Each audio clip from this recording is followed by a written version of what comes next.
Hey, thank you for tuning in to the other half of the story. Today's episode is brought to you by the brand new book, The Blackened Canteen by Jerry Yellen. It's a story of envy, danger, lust, and World War II. Yeah, buy the book because, you see, this guy Jerry is my father, all right?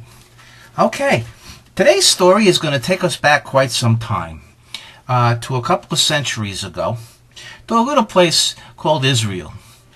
Now, in ancient Israel, there were certain circumstances and conditions that I would like to explain to you about. In the south, you had a town called Bethlehem. Now, Bethlehem was right outside of Jerusalem. In fact, if you stand in Jerusalem and you can look out and see there's Bethlehem right there. Now, those years, 2,000 years ago, there were quite a number of inns and stables and people would stay there, and this, that, and the other thing. But to the north of that, north of Tel Aviv, which is, 150 miles north, you had a little town called Caesarea. And Caesarea was right on the ocean. And this town, Caesarea, was known for its medical clinics, its clinics that took care of the people.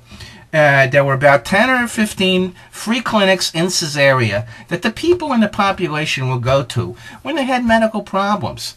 And the women would go there to give birth.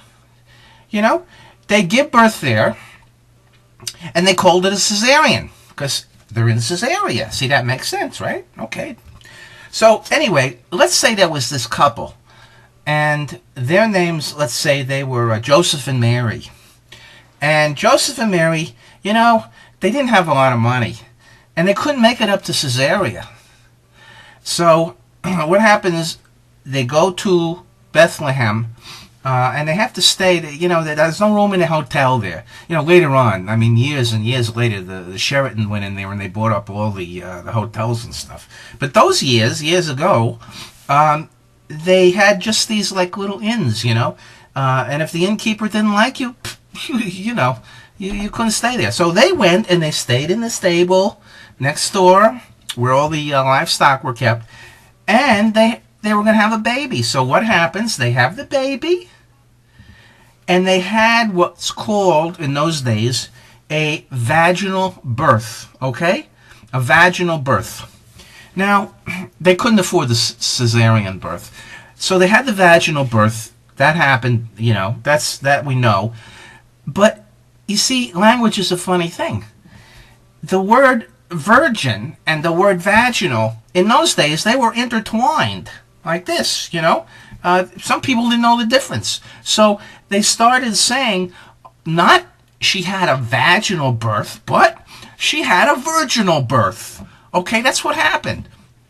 And of course, you know how it is over, you have 10 people and they each whisper in each other's ear.